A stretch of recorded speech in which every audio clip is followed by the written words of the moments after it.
Hello everyone, welcome to William and the Magic Box. Today on our show, we are going to have Luke. Luke is from Idaho in the USA. So let's see what Luke has to say. Enjoy the interview. Hello, Hello Luke, how are you? I'm great. How are you?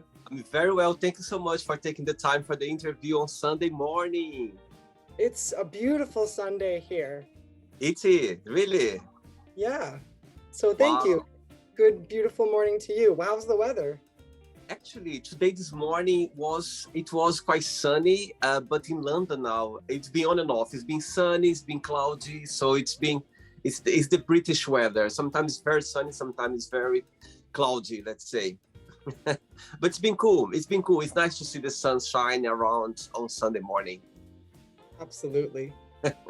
Look, so tell me, where are you from before we start the game? Yeah, well, speaking of London, it's not even close, but the weather's similar. I live in Pocatello, Idaho. Right. So I'm over here in Idaho. So the weather, it literally this last week or so, it snowed and then melted and then it's just all over the place, especially this year. So yeah, so I live in Pocatello, Idaho, and I work at a great counseling office as a office manager and for a wonderful counseling center. And I also just make music and sing live, and I usually join a drag show and I sing and instead of lip sing, and yeah. Amazing, amazing. You already briefly gave a little bit about yourself, what you do in life. I think it's amazing, amazing. I must tell you something now. Look, I've got already over 500 people who participate on the show. Yeah, most of my guests, they are from America, from USA. But saying that, you are my first guest from Idaho.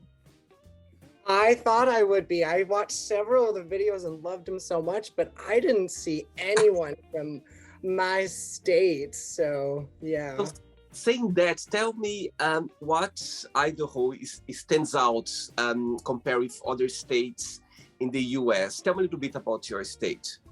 Yeah, so my state, Idaho, a lot of good, beautiful people, but it is more conservative. So as someone a part of the queer community, that can be hard, but there's a lot of hardworking, wonderful, decent, compassionate people. I feel like when I go to the grocery store, if my shoe was untied, 7 people would stop me and let me know my shoe was untied, even if I was wearing a rainbow shirt. So even though there's a lot of people that maybe don't have as generous as I see it, kind of open-minded, love is love and everyone's beautiful and all that stuff.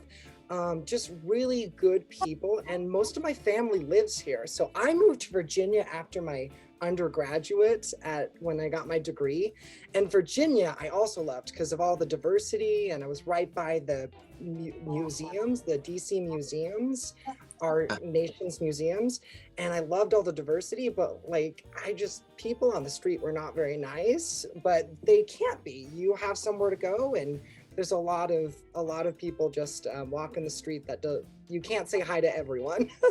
So Idaho, there's some laws that they're trying to pass which are silly, and we got to make sure we protect our whole community, which is people, but our trans laws are being silly.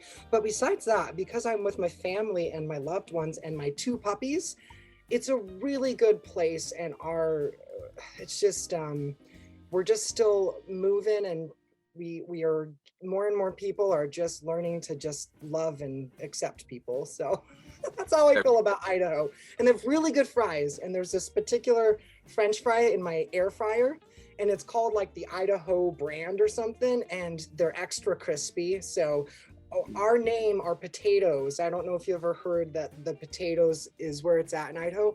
It's actually true. We have really good French fries. The first time when I come there, for sure, I'll remember that to try, for sure. Yeah. Oh, absolutely. Yeah. And you should go to a decent restaurant, a local restaurant, but an air fryer, just get the right ones. Just check with me and I'll send you the brand name. You can't go wrong. Amazing, amazing. Tell me, what's the best part of living in Pocatello? The best part is I am so close to my second home, which is Club Charlie's, where, of course, you can get drinks and things, but every few months I get invited, and so I get to join a space of creators. Most of them are kind of drag, so either drag kings and drag queens, but I'm a little different and they love me anyways. So of course, I sing live and write my own music. So I'm a little bit different, and then I get to watch and come behind the scenes as well. And we're putting on our makeup, and I get to help zip up dresses and suits for other people. So I love how close I am to that, because even though I love my work, my little side thing has always been anything artistic. So expressing myself live and being backstage and then performing in front of an audience at a bar. So it's Club Charlie's is a bar. So people are drinking and having fun, but very respectful. And then all of us get to do our songs and in front of people. So I love being that close to such a loving, artistic, fun avenue, just to being close to Club Charlie's. Amazing, amazing. Okay, so through the game, I'm going to explore a little bit more about your career as a singer, about your job as well, and about yourself. So, are you ready to go on a beautiful journey through your memories in life and to share your point of views? I'm so ready. I'm so excited for this. Welcome to William and the Magic Box. Oh, I get to actually finally see it.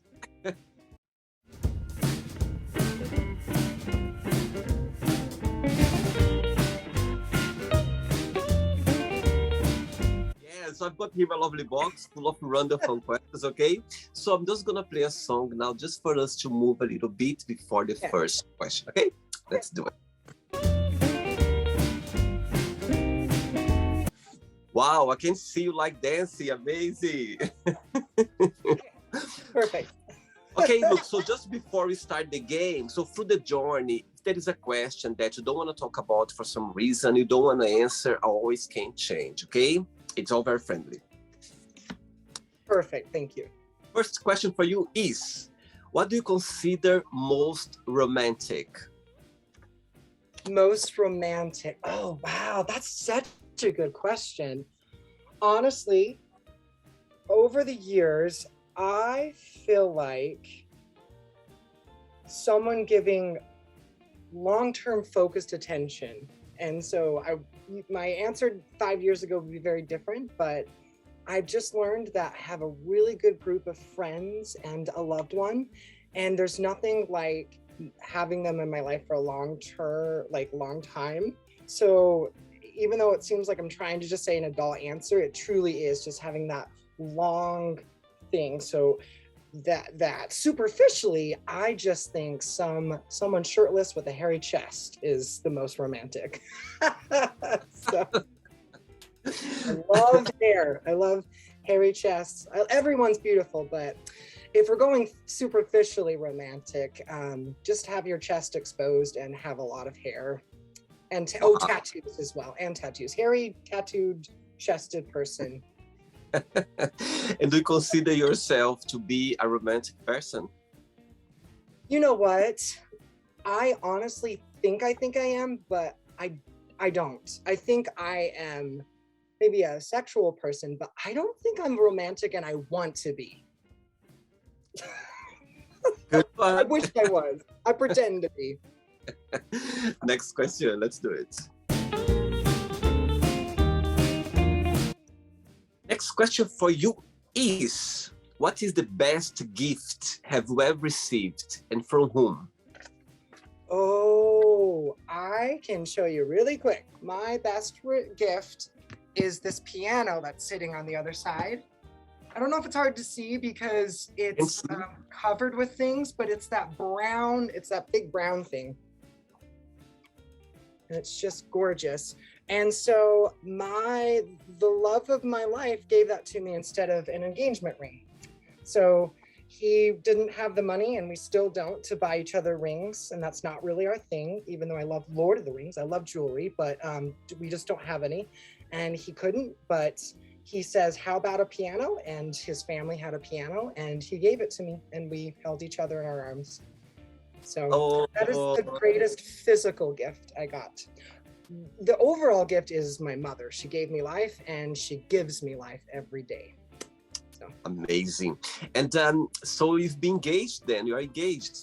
well, I'm actually married. So Oh, yep. congratulations. Yeah, thank you so much. We got married almost 3 years ago, believe it or not. So it seems like because of the whole world and all of the silliness of everything, it feels like we've been married for 10 years sometimes because we're always around each other. But I couldn't have picked a better person to always be around. Always supportive. And whenever we fight, by the end of the night or the next morning, we both admit that we took it too far and got a little more excited than we needed to. But you have to make sure that you do the right kind of compromise. It's beautiful. So thank you. I believe so, totally. I believe that a relationship is like a maintenance every single day. It's a challenge. It's beautiful. Brings a lot of energy. Brings a lot of joy as well. But of course, there's always a challenge. But that's what makes a relationship, spicy and beautiful, and a beautiful journey. I think that's what relationship is for. Saying that, so far, what's the most beautiful lesson you've learned from him through those years? Oh, wow. I think the most beautiful thing is because I think I try to come off as really fun and understanding, but honestly, the most important thing that I've learned from him is truly loving someone for their faults and loving their faults, even if they need to work on them. And that is something I never thought I would do. And it maybe sounds cliche, but it's really one of those life things. And I watch so many movies. And earlier when you asked me if I felt like I was romantic, I finally am like, I'm not, but I love people and I'm sexual and compassionate, but I'm not actually romantic. So he just taught me. And then I learned that. I feel like a year or two in now, I already loved him, but this switch on me, just this deepening, I had this beautiful moment, and I said, I love him and he does all these things and he meets my needs, but he also has these things he's trying to work on, and some things he'll just never be able to change. And I love it so much. And it just reminds me, like, globally, we have so much more in common than not in common. And we need to love each other's differences because that's what life is about. It's just a really hard lesson, but I feel like that has been the takeaway. Beautiful, beautiful. Next question. Wow. I would have gotten a little higher, but my another piano is right behind me. Look, before the next question, tell me, how did music came into your life? How music been part of your life? Well, tell me how everything started. Oh gosh, music, ever since I lived in my first home and my mom put the Phantom of the Opera, the original, on our vinyl as a kid, there's nothing like music. And my mom encouraged me, because I was kind of shy, to go into theater. And then I would do a musical theater until I graduated from high school. And it just was that freedom and technical craft to try to balance emotion and skill on stage. So it just formulated into a way to express myself. But I love movies so much. I think the Lord of the Rings, the original ones from 20 years ago, have such beautiful music. And oh my gosh, there's so many people like Frank Ocean and just Labyrinth and these beautiful, gorgeous people. Just music is just transcendent, and it just takes me over like nothing else can. It just entered my brain on that vinyl Phantom of the Opera and shook my soul, and it continues to. And I don't smoke and I overeat sometimes, but music and performing music is my true wholesome addiction. It's just, I can't get enough of it, but it's good for me. But I crave and need it, and it reminds me that I have a soul. And how old are you when you start singing? So I mean, on stage, I started really like third grade. I would start doing summer musicals. So what age is that? Third grade? Is that like 10? I should know. I feel like 10. And then I did swing. We called it swing choir, but you could call it glee. I think that's more like popular term of understanding what it is, where I'd wake up and get to school by 7:15, 45 minutes early, and me and a crew of people with a choir director would do choreography and singing. And then I kind of just started to focus on my geology degree at ISU. And so it took a back corner, but I always just played voicemails, memos and things. I feel like I kind of did the Taylor Swift thing where she has like the voicemail thing she says. She's like, this is a voicemail. And she has like a thought of like putting the song together with her collaborators. It was on one of her CDs. And so I just kept up with it. And then about 5 years ago, I won a local versions of, instead of America's Got Talent, it was Club Charlie's Got Talent. And it was a great performance of 6 weeks of intense performing. And I was a live singer. We had a comedian, we had another wonderful live singer, and another comedian, and a drag queen. And I actually got to take home the prize. And then because I won, I got Lady Gaga tickets. So I went to Salt Lake, and then it was amazing. I was on the floor, and then it was just amazing because she's amazing. And then that was basically 5 years ago. And ever since, I've gotten to perform every few months at my Club Charlie's. So Congratulations. Amazing story. I love it.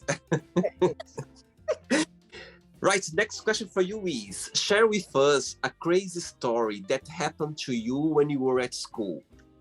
Crazy or fun? But I feel like, I know something that was fun. In the States, we have these like weeks where we have, well, maybe it wasn't even weeks. We had a really great English literature when I was a senior. And and I'm not very good at it, but I got to break the record for the jump rope. And I think I still hold it. And it's been years. Sorry, I was just thinking through, like I never did anything too silly or fun. But my fun thing was, I was not expecting it because they had a week of competitions. And you would like do field days and you would do like crunches, and I did horrible. And so everyone would beat me. And then one of the last days, they asked us to just jump rope. So I literally just went and you just jump roped and they counted you. And I realized after about 40 minutes, I was the last one. And I went for like an hour, and I held the record for the school, not just for the week, not for that year. I held it, and it probably got broken. I probably shouldn't have said it still holds. But that was something special to me because, wow. When you asked about school, I had so many good memories. So it's like the jump rope record. Who knew? I didn't. Very good. There's always something, I think, through school time, there's so many, you know what I mean, memories of silly things, funny things. There's always things happening at the time, for sure. Yeah. Ready for another one? I'm so ready. Let's do it. Next question for you is, when was the last time that you cried and why? Oh, wow. I break down a lot, so I can't remember the last one because it happens probably once a week because everything's pretty scary in the world, and with all the stuff in my heart and is going out to everyone, and with everything. But honestly, I think I just have to go back to the one that I can really recall, even though it was a while ago, is I watched Portrait of a Lady on Fire. I don't know if you've seen that movie. I'm not sure, actually. It rings a bell, the name, but I'm not sure. Yeah. It's one of the greatest, not just movies, but artistic things I've ever seen. And at the end of it, because I know sometimes I'll watch other movies or I'll have a bad day and I know I'm about to cry, but the ending of that movie, Portrait of a Lady on Fire, took me by surprise that I was so emotional. It was so beautiful. It's so well crafted. It's on Hulu, so I don't know if over in London you have Hulu. If not, go to Amazon or buy a DVD. It's worth the watch. I will refund you if you don't think it's worth the watch. The sound design, the characters, the story, these like women just get to be on this island together, and of course it is a romance between two women, and then there's another girl and they intertwine, but it's not overly sexual. It's perfectly the amount of sexual, and it also has a lot to say about what the world could be if we could just make sure that there were more women and there were less men. It's me saying that. But the last 2 minutes in particular, and you'll know what I'm saying when you watch it, it was devastating and what the most beautiful thing I've seen. So that's the last time I really remember just crying, surprisingly, because usually I know what's coming up. I know that the movie's manipulating, which is good, manipulating my emotions to make me feel something, and I've done that. And also once in a while at work, someone just calls and I just feel so bad for them. I feel so horrible for, the Ukraine and everyone dying from COVID still, but that's the last time I remember being surprised. But I will pay you back. I will send you $20 if you tell me that you watched it and you watched the last 2 minutes and were not moved. It's so good. Wow. Beautiful. I think some movies, they literally leave us a big impact in our lives, for sure. Some movies, they're so great, for sure. Next one, let's do it.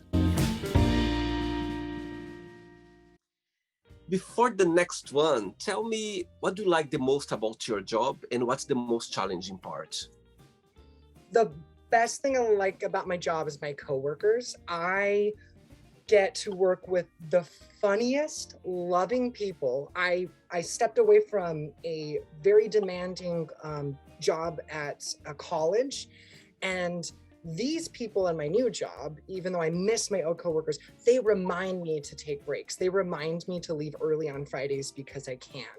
And they're so funny. They show, because I don't even really I can't remember my password to sign into TikTok anymore, but they show me videos and they keep me young. And they're just funky and fun. And so that's my favorite thing is my coworkers. They're the most beautiful humans that truly care, but are also overwhelmed. And I feel so human with them and so loved. The hardest thing truly is when I get calls and prospective clients, people that call and want to be put on the waiting list. We have a really long waiting list because there is a mental health crisis. That's not just a Google search. I can say that as someone in the field. And so we have to remind them we only have so many quality counselors that we hire. And so a lot of them come in demand and things, but I have to remind them that there will be at least a month or two waiting list. But we got to hire a new counselor soon, so that will change about 40 people's lives really soon. So that's the hardest thing is when people come in and they need support and I can't give them. But that's not my job. I'm an office manager. So that isn't my job. So that's where it's hard. My boundary is I can't truly help them. I'm not an emergency room and I'm not a counselor. So that's my hardest thing is for my heart not to just help everyone that I talk to. Right. Thanks for sharing. Thank you. Of course. Right. Next question is, describe yourself in one positive word and one negative word only.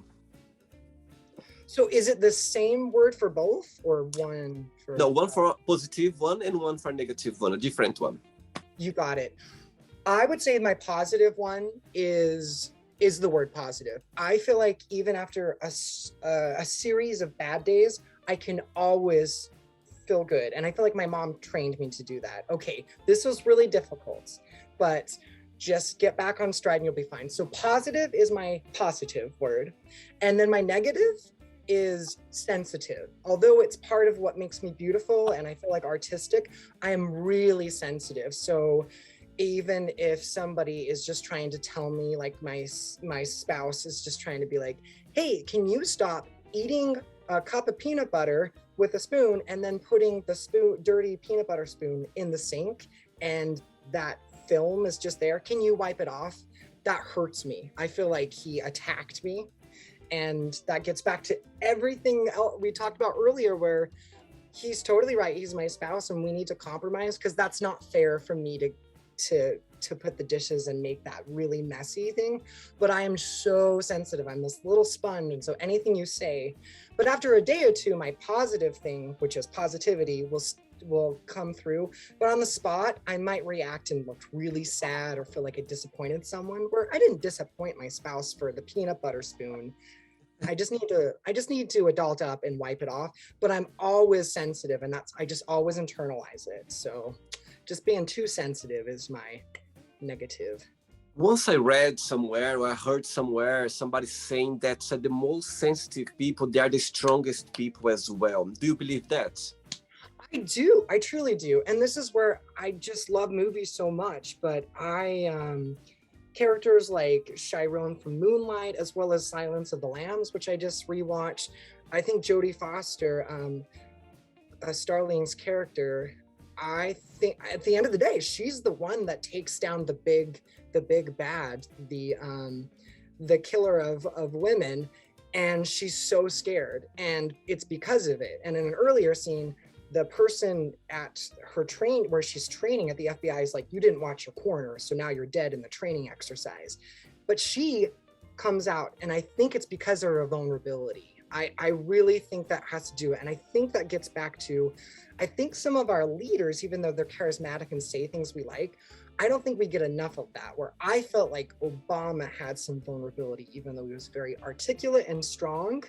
I really miss his presence, because at the end of the day, babies would let him hold him, which is a big thing. I watched too many of those videos and was crying too much because I missed his kindness. And I think when you're vulnerable, because the strongest person I know at the end of the day is my mom, and she was very vulnerable for a very long time, and she still is. And that's where she has maintained really good friends and family and work, because you have to be vulnerable. Otherwise, if you're not vulnerable, you're not taking really good advice. You're not listening to your soul and your spirit. So I think vulnerability is kind of one of our key deficits.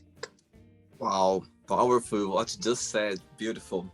And I sign underneath your statement. Ooh, I like that. Ooh, Next, I'm gonna borrow that. next one. Next question for you, Luke, from Idaho. Did I say right? Idaho. Did I say You right? did it perfectly. It's just funny because I don't usually hear that because I live in Idaho, but I love it. Idaho. Amazing. Right. Next question is, how would you describe a perfect friendship? Oh, wow. I've had several and I still do. But a perfect friendship. You know what? I'm going to zag. When you say perfect friendship, my version of that is a very imperfect person, both of them, that just have extreme loyalty. So I had a best friend growing up, actually two, Jason and Tyler. Jason and Tyler were so loyal to the point where one of them texted me recently and I opened it and forgot to text them back. But just that complete loyalty, but the ability to call someone on their crap when they're, you know, like their ego is in the way or something. So I think the main ingredient for a perfect friendship is loyalty, but not like nationalism, where it's like, hey, I am here with you, but it's because you are still trying and making good enough decisions to be a worthy person for my love. And what I'm going to do is I'm going to call you on your beautifulness, and I'm going to call you when you're not being ethical or being kind. So I would say loyalty is kind of the big thing for perfect friendship. Amazing. Next one. Let's do it. I love your energy. Amazing. Thanks. Next question is, if you could have been in a moment, event in history, which one that would be and why? Oh, wow. Okay, my really quick answer is I just want to go back and watch the first Lord of the Rings, because I was so in the right age. I was like 12 and in 2001, and that movie changed my core. I didn't realize you could have a 3-hour epic that was made for the nerds. But I wouldn't want to go back because I feel like historians are doing that and it's all been said and done. So if I could do anything in history, I want to fast forward 100 years and just see where we're at. And if it's really scary, then I will just put on a nurse's cap and help out. And if it's really cool and digital or not digital, and we got rid of computers or computers are our companions, I want that history, and it's unknown, but I want to go there because I feel like the past has already happened and we're still not quite learning enough about social justice and all that silly stuff that we really should just do. And I just want to go 100 years to this date, 100 years, take me, and I'll just deal with it. Amazing, love it.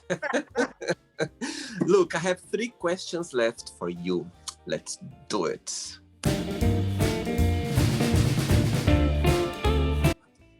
But before the next question, as you're saying about being queer, yeah? Did you always have the support of your family back, like since you realized that you were queer? Tell a little bit about it.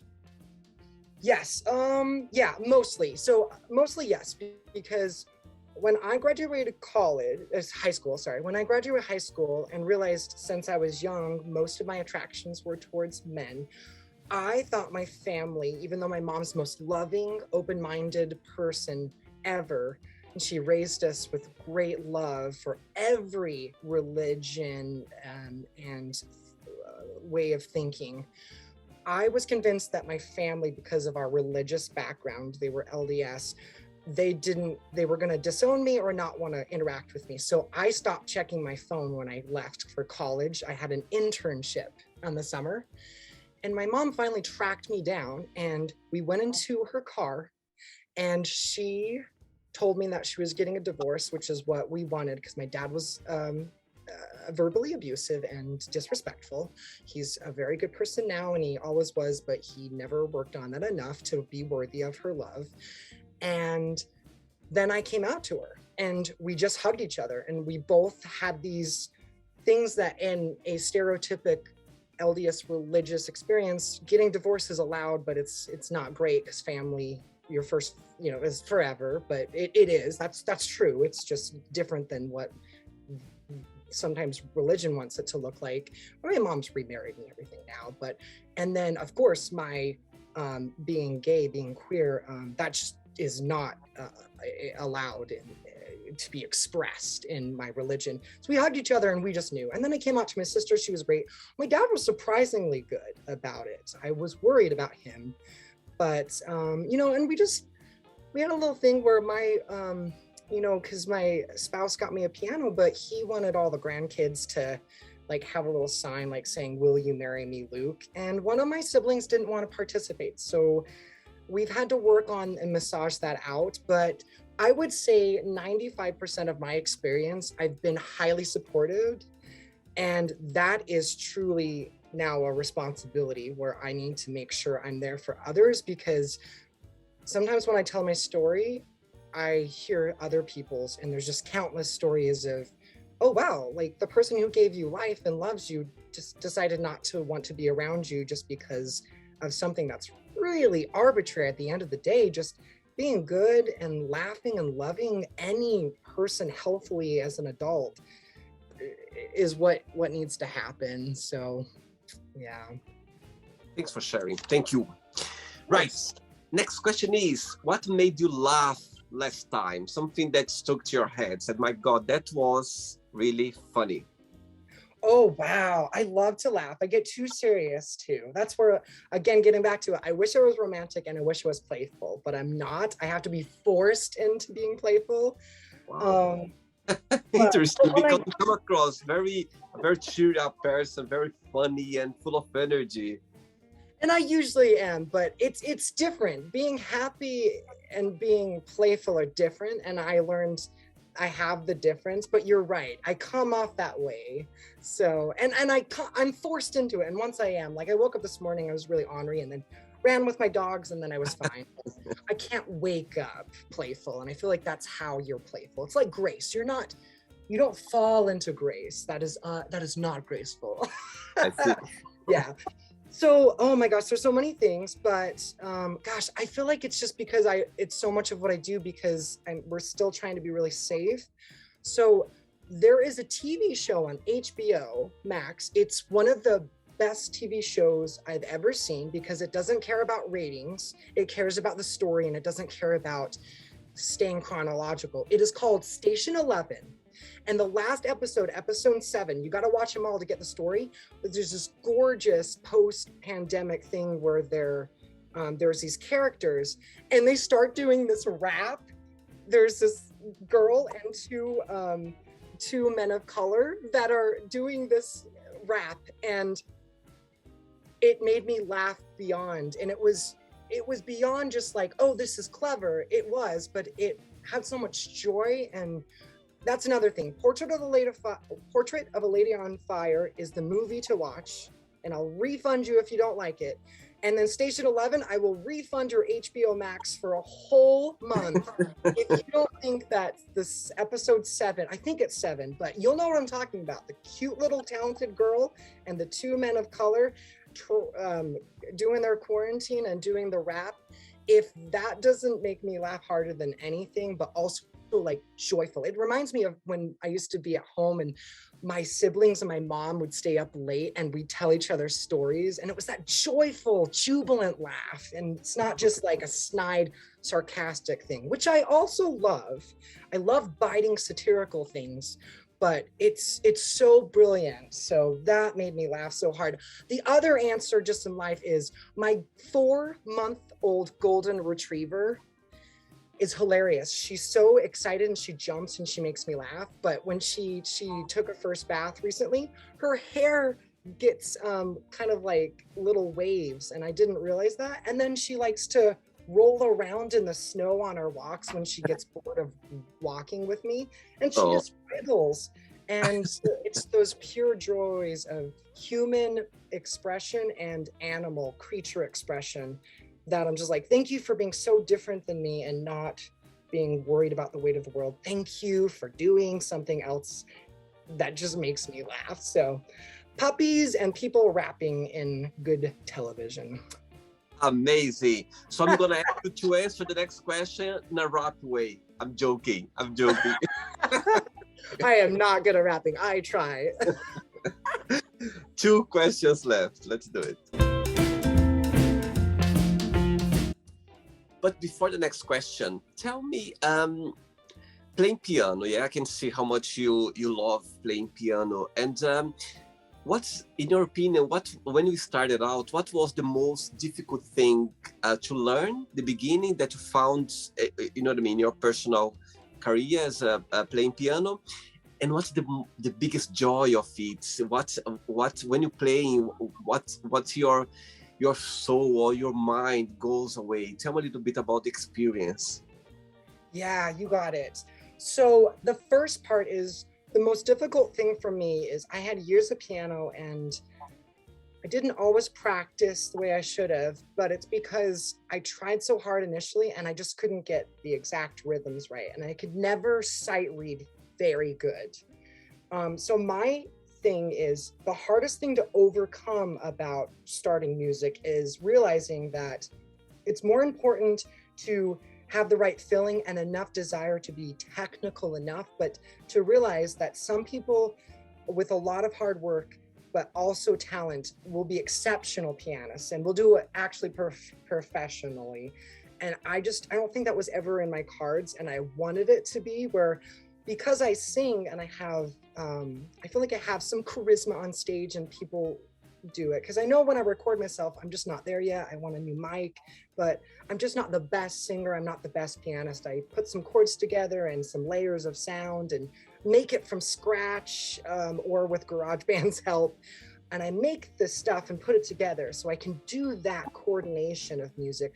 But I had to just not even forgive myself. I had to let myself go and say, just do it emotionally, stick to the technical chords, and the rest just comes from the heart and the emotion. And for the last 5 years doing that on a stage, people have cried and laughed at my songs. And so it's creating the emotion and the feeling I want. So that was the hardest thing. Is some people are truly gifted and some people do that when they work, and some people are just built differently.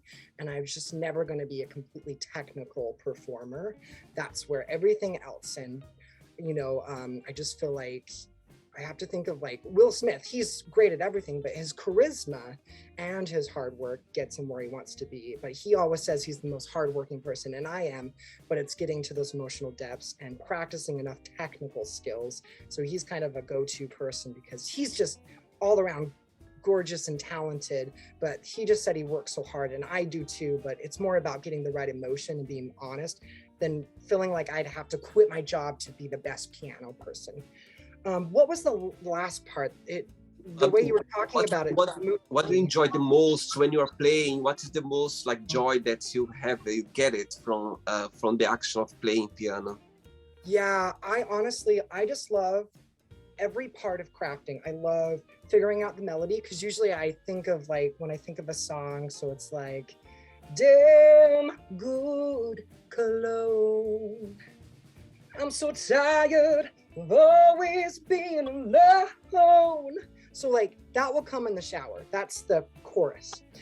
And then I have to build the song. And then I say, I have to tell something personal, and I can't just repeat somebody else's song, which I don't want to do. So I love the whole craft, but the most exciting thing is after I put the song together, I have created a story that resonates and feels honest to me. And then I get to perform that singing live to an audience at Club Charlie's. So to any audience, but that's my second home. I get to perform that, and then somebody else gets to feel emotional. And sometimes I've tried so many songs, some songs don't work and people don't, and it was just for me. But sometimes, like the song I just sung, where on stage telling my story about when I was dating years ago and felt like I was desperate for attention and intimacy, but the other person wasn't interested in me. If I smelled good enough, maybe someone would let me take them home and cuddle with them and be with them. And so my favorite thing is pulling the story out and sharing it with someone. So when I am on stage singing and my heart is on there because my voice is not the most talented and my lyrics aren't the best, they're just honest to me. When somebody cries, or when I sing my other song, I will rise with the tide, I'm not ready to die. So that when somebody is crying and comes to me afterward and say, someone did, and I know people have been lost people, and they just said that song really got to me. It's the only kind of magic, because I feel like I stopped believing Santa exists, but I stopped believing in the real Santa when I was very young. I realized that Hogwarts didn't actually exist. It's just a beautiful world. But music and storytelling is the adult magic that I will constantly pursue for the rest of my life. And I get to do that as my hobby. And it's the only real magic I know that I have left in my world, besides the love I carry from my family and friends. It's just healthy, addictive magic. And there's nothing like it. And I love performing, but I love movies and TV shows and other drag performers locally and professionally that just want to tell a story and want to make mistakes and want to be flexible and silly and fun and stretch the boundaries. So good one. Next question is, if you could be any age, what age would you choose and why? Okay, I think that 26. I think by then you have got a lot of those immaturities, at least for me. Some people are born old souls, bless them. I wasn't. But I also think that you're young enough to still see the world in a very special way. You're not a teenager anymore, but and it's probably, and of course these questions are highly specific and biased by me, but everyone said, oh, your 30s are going to be great. It's when everything calms down and you know what's going on. Because I got married and bought a house and have to take care of mortgage and have 2 dogs, even though I wouldn't trade where I'm at, I think I have a little bit of wish fulfillment where if I went back to 26 when I was alone, which I wouldn't want to be, I would just want to be 26 because I used to swim all the time and I had a 4-pack. I never had a 6-pack, but I had a 4-pack when I was 26. I worked out all the time and that was a priority. It doesn't need to be anymore because I have a lot more love and love handles, so I will take it. But at the end of the day, 26, you're young enough. But once I feel like I hit 30, like real life really got real. And I just feel like I don't think I'm going to age that great. So I feel like some people and most people look even better, but my features aren't as strong and my beard is not as thick as I would personally like it to be if I was designing myself, even though I know I'm a beautiful person inside and out. But when I was 26, I was in such good shape that I feel like I could just have my shirt off and people would realize that I was a big deal, even though I wasn't. I was just in better shape, and there's a lot of songs that I want to do shirtless right now, and I will, but I feel like some of the storytelling I want to do, I don't want my body to be a distraction, and I feel like the way I look right now isn't representing the really specific story I'm trying to tell right now. So 26 is my answer. Wow, good one. Very good. Ready for the last one? I'm so ready. Let's do it, Luke. Let's do it. Let's do it. Last question for you is, what is the most memorable lesson you've learned from your parents? From my parents, they taught me everything, especially my mom. My dad is a very good person too. Wow. The biggest lesson, I think it's just finding joy, because I feel like my dad made a decent living as a welder, and my mom got to stay home and raise us for most of the time, and then she went and got her degree. So I think it's just finding joy in what you have and being strong enough and having enough energy to continue pursuing joy. And if you're not happy, to be honest about it, and the people that you're around, and say, I'm not okay with this and I need to do something differently and I need your help doing it. So finding joy. My mom she has her master's. She works at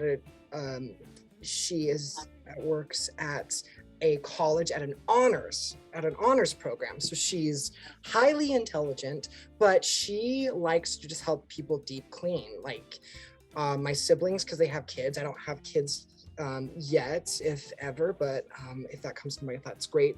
But she loves just helping them organize their basements and clean their dishes. So my mom, who could have an ego and could say, I don't have to do that. She loves doing chores. She'll put on music. She'll talk to us. And then she could also talk about something about her degree and her honors students that are so highly intelligent. So it's to find joy in everything, from a dog rolling around to a really intelligent book. There's nothing that there can't be joy, you can't find and squeeze joy out of. Just whatever you're in, even if I'm lucky enough to own a home, but I don't make the best living. So this space that I tried to make for myself, in this room that you're looking at, it could all be gone. And we are finding that out more and more with everything with the Ukraine and everything, where somebody else can make decisions, and a systemic toxic masculine etc can just take over places, and I just need to find happiness and be helpful in that situation, and just find joy when I can. So yeah, my parents taught me to find joy wherever I'm at and to seek joy. Amazing, beautiful. Right, so it's not the end yet. Let's play now the word association game. I'm going to give away some words, and you just tell one word that comes to your mind. Quick thinking, okay? Great. So, I hope you are enjoying the interview. Before we do the word association game, don't forget to give a like, don't forget to share this video, and also don't forget to subscribe to our channel. Just click on the button right there. Thank you so much and enjoy the word association game. Money. Power. Family. Love. One word for sex. What was the word? Sex. Oh, I think we had another internet glitch where I thought you said something before that.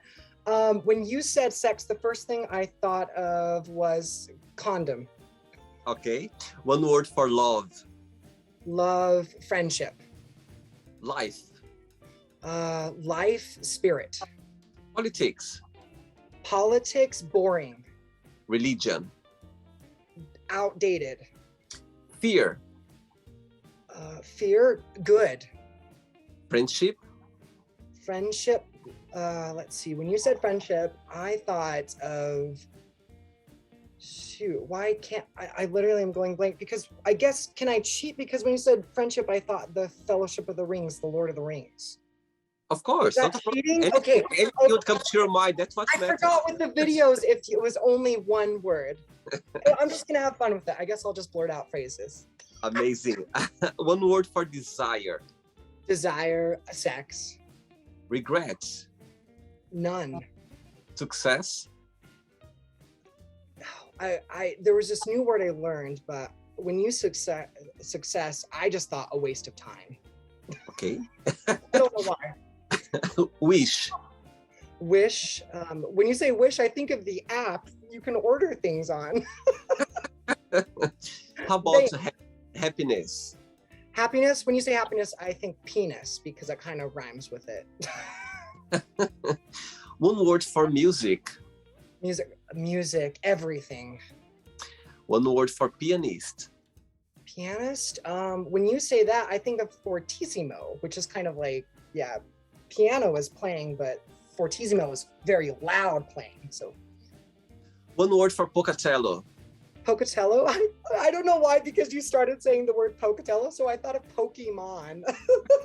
Like the Pikachu. Pikachu! One word for Idaho. Idaho, fries, because we were talking about that. How about USA? One word. Oh, wow, one word. Okay, so the first thing that came to me, just in trouble. The last one now, Lord of the Rings.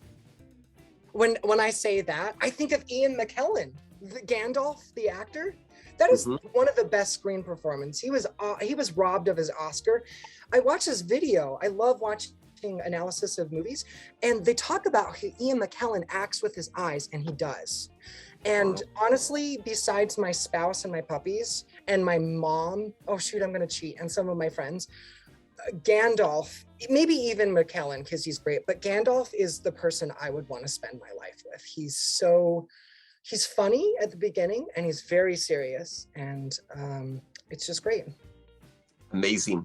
Let's pretend now I'm going to meet your lovely husband for a coffee, and I'm going to ask him, tell me the most beautiful thing about Luke, and tell me something that he still needs to improve on, to work on. What he would say. Okay, so the best thing about Luke is that he has really beautiful eyes. So that's the best thing about him. What he needs to work on is he needs to take in stride that we have bills to pay and home repairs, and he needs to not just get irritated or anxious whenever I bring up something that needs to be paid for, like on the house, because he's really good at that, and he is the heart. We bought the home, but he's the heart. But he's absolutely right. So that was me being him. I didn't even try to do his voice. He has a beautiful voice, by the way, but that's what he would say. He would be like, you just need to chill because it's just money and we are okay. And even if we weren't, we still have to work on our home because I focused on this room. I tried to make it a little more peaceful, lake house looking. The rest of it has a lot of work and our pipes are going to burst someday. And the backyard needs to be reseeded with grass. And he has to remind me and he has to help me budget because otherwise I just stress out. So he would say, Luke just needs to work on taking things in stride, especially financial things. Amazing. Right. Let's play now, Luke, and the magic box, and you can ask me a question. Oh. Perfect. Luke, you can ask me a question now. Oh my gosh, I thought of so many, but because I love movies, because it's art that everyone can see, usually, I want to ask you, if you could be best friends with someone in a movie, who would be your best friend? Wow, beautiful question. Character. I love movies. Let me think about now because there's so many. Right, you know what? Have you seen the movie The Favorite? Yes. Oh, I love The Favorite. Yeah, beautiful. I think I would like to be best friends with the Queen. Oh my gosh. I'll tell you why. I don't know. I know what I mean.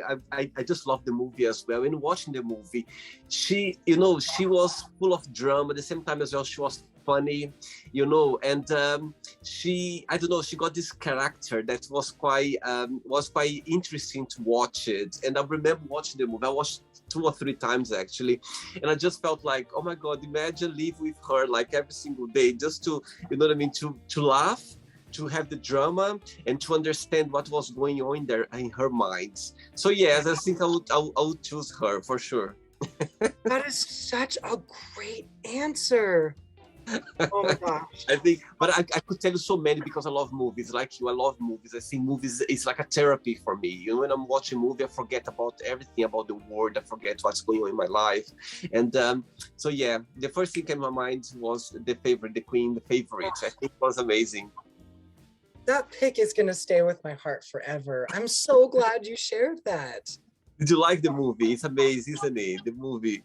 And she won the Oscar for Best Actress. It was the first time. It was the first time she was nominated and the first time she got the Oscar. And her speech it makes me cry, her speech. Oh, and at the end, she's like, Gaga. Yeah, and yes.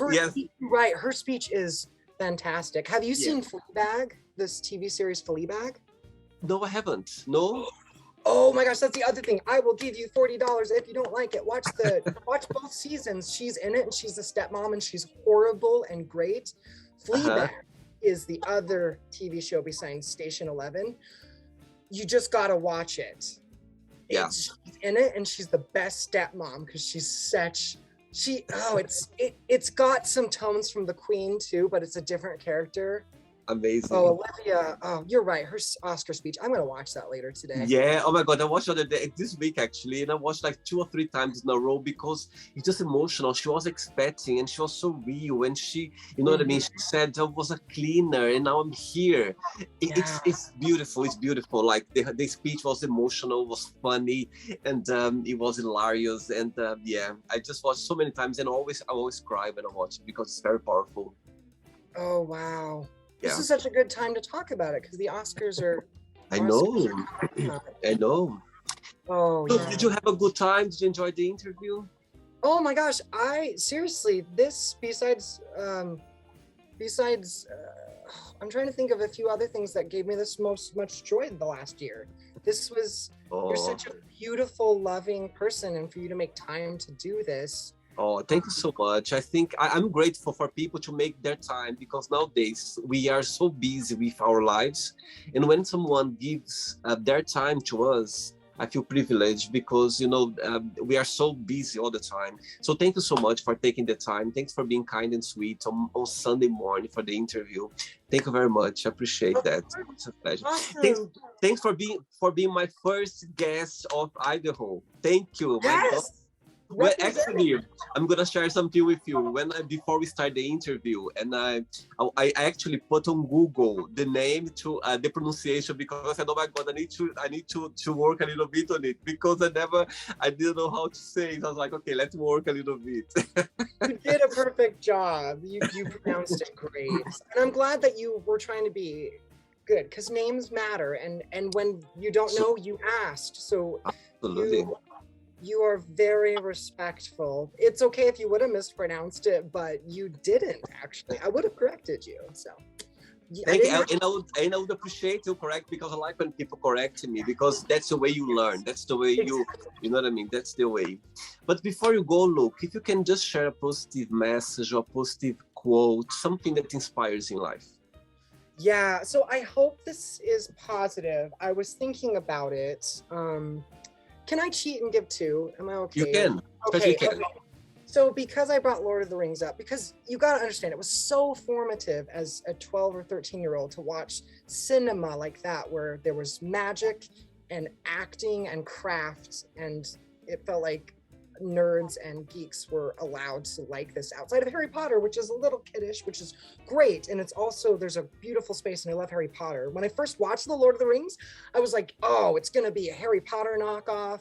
And because I didn't read the book, so maybe calling myself a nerd isn't appropriate, but it's so beautiful. And the music is so beautiful. I almost listen to it every day.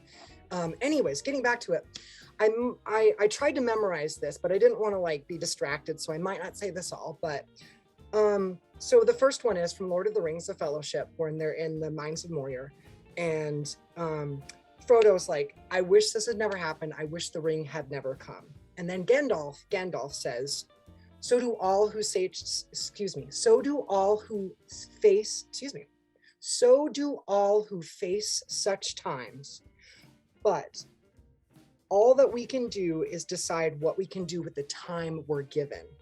And I feel like that every time I wake up and look at Twitter or the news that I try to avoid, I can't choose, where I'd rather just take you and my family and go on galaxy quests and just do something like Star Trek and just explore worlds. We can't, we only have one world. So I can't just cop out and say, this world is too hard. I have to say, what can I do today? So do all who face such times, but what am I gonna do with my little finite life? I have a soul, and I hope there's some kind of afterlife that I get to keep on learning and treat people well, but I only know about this life right now. And then the other one is from Perks of Being a Wallflower, the movie, because I don't read the book either. I love reading too, but I watch more movies.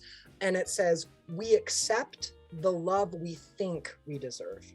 So what that means is the way I treat myself, and in my 20s when I dated, I was letting other people make decisions about who I was, and my love was in a worse state. But now, because I accept the love that I think that I deserve, which is a lot instead of a little, I deserve a lot of love and respect. Because I do that, I picked a spouse that is decent and never abusive and is super thoughtful and loving. And I was born into a family, but I got to keep a family like my mom around, because if I didn't accept the love I think I deserve, those people wouldn't be in my life. So those are my two quotes. Beautiful, beautiful, beautiful. Look, thanks so much. Thanks again for the time. Thanks for being so kind and open and sweet as well. Thank you. It was a pleasure, the interview. It was a pleasure. I really enjoyed it. Thanks so much. Enjoy your weekend and enjoy the Batman tonight. The Batman. Yeah. Take care. Have a good day. Bye-bye. Take care. You're everything. Thank you. So, did you like the show? Don't forget to give a like, to share it, and also don't forget to subscribe to the channel. And if you'd like to be part of the show as well, first, subscribe to our channel, and after that, just go to our website, www.williamandthemagicbox.com, and send us a request saying why you'd like to be part of the show. And I see you there. Bye bye, see you next time.